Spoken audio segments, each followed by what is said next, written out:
The Raven by Edgar Allan Poe. Once upon a midnight dreary, while I pondered, weak and weary, over many a quaint and curious volume of forgotten lore, while I nodded nearly napping, suddenly there came a tapping, as of someone gently rapping at my chamber door. "'Tis some visitor," I muttered, "tapping at my chamber door, only this, and nothing more." Ah, distinctly I remember, it was in the bleak December, and each separate dying ember wrought its ghost upon the floor. Eagerly I wished the morrow, vainly I had sought to borrow from my books surcease of sorrow, sorrow for the lost Lenore, for the rare and radiant maiden whom the angels name Lenore, nameless here forevermore. And the silken, sad, uncertain rustling of each purple curtain thrilled me, filled me with fantastic terrors never felt before, so that now, to still the beating of my heart, I stood repeating, "'Tis some visitor entreating entrance at my chamber door, some late visitor entreating entrance at my chamber door. This it is, and nothing more." Presently my soul grew stronger, hesitating then no longer. "Sir," said I, "or madam, truly your forgiveness I implore, but the fact is I was napping, and so gently you came rapping, and so faintly you came tapping at my chamber door, that I scarce was sure I heard you. Ere I opened wide the door, darkness there, and nothing more." Deep into that darkness peering, long I stood there wondering, fearing, doubting, dreaming dreams no mortal ever dared to dream before. But the silence was unbroken, and the stillness gave no token, and the only word there spoken was the whispered word Lenore. This I whispered, and an echo murmured back the word Lenore, merely this and nothing more. Back into the chamber turning, all my soul within me burning, soon again I heard a tapping somewhat louder than before. "Surely," said I, "surely that is something at my window lattice. Let me see then what thereat is, and this mystery explore. Let my heart be still a moment, and this mystery explore. 'Tis the wind and nothing more." Open here I flung the shutter, when with many a flirt and flutter, in there stepped a stately raven of the stately days of yore. Not the least obeisance made he, not a minute stopped or stayed he, but with a mien of lord or lady, perched above my chamber door. Perched above a bust of Pallas, just above my chamber door. Perched and sat, and nothing more. Then this ebony bird, beguiling my sad fancy into smiling, by the grave and stern decorum of the countenance it wore, "Though thy crest be shorn and shaven, thou," I said, "art sure no craven, ghastly grim and ancient raven, wandering from the nightly shore, tell me what thy lordly name is on the night's Plutonian shore." Quoth the raven, "Nevermore." Much I marveled, this ungainly fowl, to hear discourse so plainly, though its answer little meaning, little relevancy bore.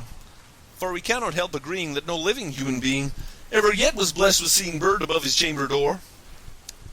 Bird or beast upon the sculptured bust above his chamber door, with such name as Nevermore. But the raven, sitting lonely in the placid bust, spoke only that one word, as if his soul in that one word he did outpour.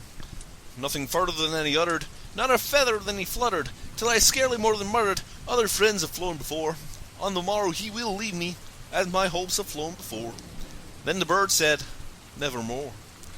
Startled at the stillness broken by a reply so aptly spoken, "Doubtless," said I, "what it utters is its only stock and store, caught for some unhappy master whom unmerciful disaster followed fast and followed faster, till his songs one burden bore, till the dirges of his hope that melancholy burden bore, of nevermore." But the raven, still beguiling all my fancy into smiling, straight I wheeled a cushioned seat in front of bird and bust and door. Then upon the velvet sinking, I betook myself to linking fancy unto fancy, thinking what this ominous bird of yore, what this grim, ungainly, ghastly, gaunt, and ominous bird of yore meant in croaking "Nevermore." This I sat engaged in guessing, but no syllable expressing to the fowl whose fiery eyes now burned into my bosom's core.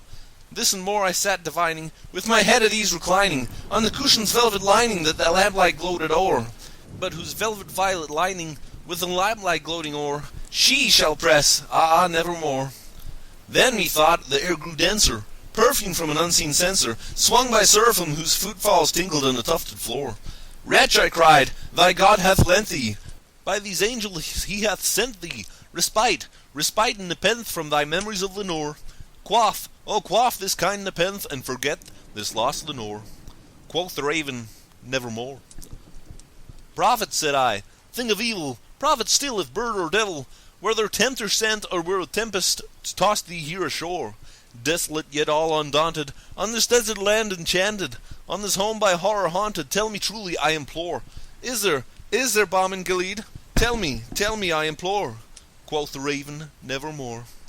Prophet, said I, thing of evil, prophet still if bird or devil, by that heaven that bends above us, by that God we both adore, tell this soul with sorrow laden, if within the distant Aden it shall clasp a saint and maiden whom the angels name Lenore. Clasp a rare and radiant maiden whom the angels name Lenore. Quoth the raven, nevermore. Be that word our sign of parting, bird or fiend, I shrieked upstarting. Get thee back into the tempest and the night's Plutonian shore. Leave no black plume as a token of that lie thy soul hath spoken. Leave my loneliness unbroken, quit the bust above my door. Take thy beak from out my heart, and take thy form from off my door. Quoth the raven, nevermore.